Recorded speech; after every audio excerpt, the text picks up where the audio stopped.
Thailand का sticker visa आप Pakistani passport पर किस तरीके से हासिल कर सकते हैं। थाईलैंड का स्टिकर वीजा सिर्फ 5 से 7 दिनों के अंदर आप पाकिस्तानी पासपोर्ट पर इजीली हासिल कर सकते हैं। अस्सलाम वालेकुम, welcome to my YouTube channel visa culture and vlogs. Visa culture and vlog साथ मैं हूं आपका दोस्त ज़ीशान सदीक। अगर अभी तक आपने हमारा यूट्यूब चैनल सब्सक्राइब नहीं किया तो आपसे रिक्वेस्ट है हमारा यूट्यूब चैनल सब्सक्राइब कर लें और साथ में बेल आइकन लाजमी प्रेस कीजिएगा ताकि आने वाला जब भी व्लॉग हो, वीजा इंफॉर्मेशन हो, वो आपके पास टाइम बाय टाइम पहुंच सकें।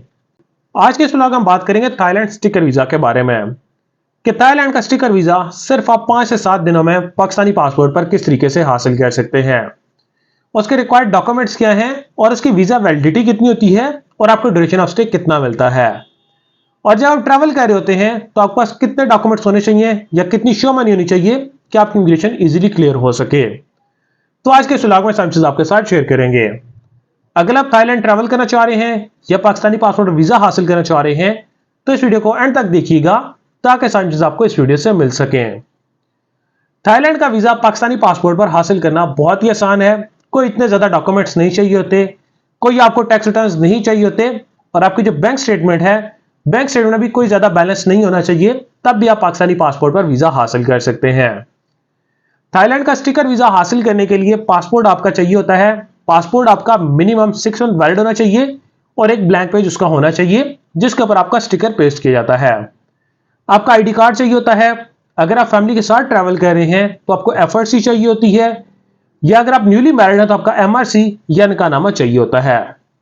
देन उसके बाद आपकी आती है 2 पिक्चर्स व्हाइट बैकग्राउंड के साथ और 6 मंथ से पुरानी पिक्चर एक्सेप्टेबल नहीं होती। और उसके बाद आप सोर्स ऑफ इनकम प्रोवाइड करते हैं। अगर आपकी सैलरी 40 से 45 हजार रुपए भी है तो तब भी आप थाईलैंड का वीजा पाकिस्तानी पासपोर्ट पर हासिल कर सकते हैं। आपका एम्प्लॉयमेंट लेटर चाहिए होता है, लास्ट 3 मंथ की सैलरी स्लिप चाहिए होती है और एक एनओसी चाहिए होता है कि जहां पर आप जॉब कर रहे हैं उस कंपनी ने आपको लीव ऑथराइज की हुई है कि आप आउट ऑफ कंट्री ट्रेवल कर रहे हैं। अगर आप गवर्नमेंट एम्प्लॉय हैं तो गवर्नमेंट एम्प्लॉय के लिए एक्स पाकिस्तान लीव लेटर चाहिए होता है at the time of document submission भी और at the time of travel भी। जब ट्रैवल कर रहे होते हैं उस टाइम भी आपको एक्स पाकिस्तान लीव लेटर चाहिए होता है और जस्ट आपको एफईआर एनटीएन देना पड़ता है, कोई आपके टैक्स रिटर्न्स नहीं चाहिए होते। अगर आप बिजनेस पर्सन होते हैं आपको बिजनेस लेटर देना पड़ता है जिसके ऊपर एक वीजा रिक्वेस्ट लेटर टाइप किया जाता है। आपका विजिटिंग कार्ड आता है, चैम्बर ऑफ कॉमर्स की आपकी सर्टिफिकेट आता है और देन उसके बाद आपकी आती है आपकी स्टेटमेंट। लास्ट 1 ईयर की आप स्टेटमेंट देते हैं और स्टेटमेंट में क्लोजिंग बैलेंस 5 से 6 लाख का क्लोजिंग बैलेंस हो तो तब भी आप थाईलैंड का स्टिकर वीजा 5 से 7 दिनों में हासिल कर लेते हैं। थाईलैंड के वीजा के लिए कोई इतनी ज्यादा स्टेटमेंट नहीं चाहिए होती।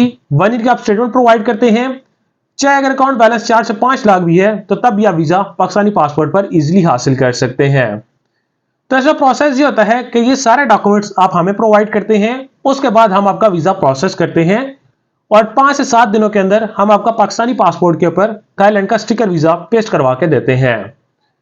उसका प्रॉपर ये होता है कि जो हम सर्विसेज चार्ज करते हैं उसमें बेसिक की फीस इंक्लूड होती है, ड्रॉप बॉक्स के चार्जेस इंक्लूड होते हैं और हमारे सर्विस चार्जेस में इंक्लूड होते हैं। तो 5 से 7 दिनों में आपका वीजा आ जाता है। अगर आप थाईलैंड का वीजा हासिल करना चाह रहे होते हैं तो उसके साथ बहुत सारे लोग करते हैं कि मलेशिया का वीजा भी पाकिस्तानी पासपोर्ट और हासिल करते हैं, कंबोडिया का वीजा हासिल करते हैं, इंडोनेशिया का वीजा भी वो पाकिस्तानी पासपोर्ट पर हासिल करते हैं। क्योंकि सब कंट्रीज साथ साथ हैं जहां से लोग ट्रैवल हिस्ट्री बना के आते हैं तो इन कंट्रीज का स्टिकर वीजा भी पाकिस्तानी पासपोर्ट और हासिल करते हैं। अगर आप कंबोडिया का वीजा पाकिस्तानी पासपोर्ट और हासिल करना चाह रहे हैं, आप पाकिस्तान से वीजा अप्लाई करते हैं तो आपको ई वीजा लेना पड़ता है।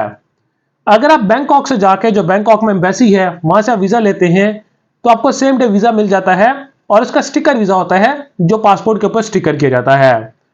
तो इन 4-5 कंट्रीज का वीजा लेके आप इजीली अपनी ट्रैवल हिस्ट्री बना सकते हैं, पाकिस्तानी पासपोर्ट को आप स्ट्रॉन्ग कर सकते हैं। देन उसके बाद आप शेंजन या किसी दूसरे कंट्री का वीजा पाकिस्तानी पासपोर्ट पर हासिल कर सकते हैं। तो इसमें यह होता है कि थाईलैंड का जो स्टिकर वीजा होता है 3 मंथ्स के लिए वैलिड होता है, 90 डेज वैलिड होता है। ड्यूरेशन ऑफ स्टे होता है कि एम्बेसी आपको ड्यूरेशन ऑफ स्टे उसके ऊपर मेंशन नहीं करती, लेकिन जब आप ट्रैवल कर रहे होते हैं तो इमिग्रेशन आपको 60 डेज की स्टैंप लगाती है कि आप वहां पर 60 डेज के लिए स्टे कर सकते हैं। आपका ड्यूरेशन ऑफ स्टे 60 डेज तक हो सकता है, वहां पर आप उसको कुछ टाइम के लिए एक्सटेंड भी करवा सकते हैं अगर आप ज्यादा टाइम के लिए रहना चाहें। वीजा वैलिडिटी 90 डेज होती है और ड्यूरेशन ऑफ स्टे 60 डेज के लिए होता है। तो इसमें अगर आप ट्रैवल कर रहे हैं आपके पास कंफर्म 100% इशू टिकट होना चाहिए और इसके बाद आपके पास कंफर्म पेड होटल होना चाहिए और मिनिमम $1000 होने चाहिए कि आपकी इमिग्रेशन इजी क्लियर हो सके और आप ट्रैवल हिस्ट्री बनाने के लिए थाईलैंड ट्रैवल कर सकें। तो ये सारा प्रोसेस होता है जिसकी बेस पर आप थाईलैंड का स्टिकर वीजा हासिल कर सकते हैं। अगर आप थाईलैंड का स्टिकर वीजा हासिल करना चाह रहे हैं तो स्क्रीन पर दिए कॉन्टैक्ट नंबर पर आप हमसे राब्ता कर सकते हैं या अपने सारे डॉक्यूमेंट्स रेडी करके आप स्क्रीन पर दिए गए ऑफिस एड्रेस पर भी हमें शेयर कर सकते हैं कि हम आपका थाईलैंड या दूसरे कंट्रीज का वीजा अप्लाई कर सकें। अगर आप ऑफिस भी विजिट करना चाह रहे हैं तो आप ऑफिस भी विजिट कर सकते हैं। Kamal Express and Holdings Private Limited, Islamabad D Chowk हमारा ऑफिस है, तो आप हमारा ऑफिस विजिट कर सकते हैं ताकि हम आपको ट्रैवल से रिलेटेड बेस्ट सर्विसेज प्रोवाइड कर सकें। Thank you so much.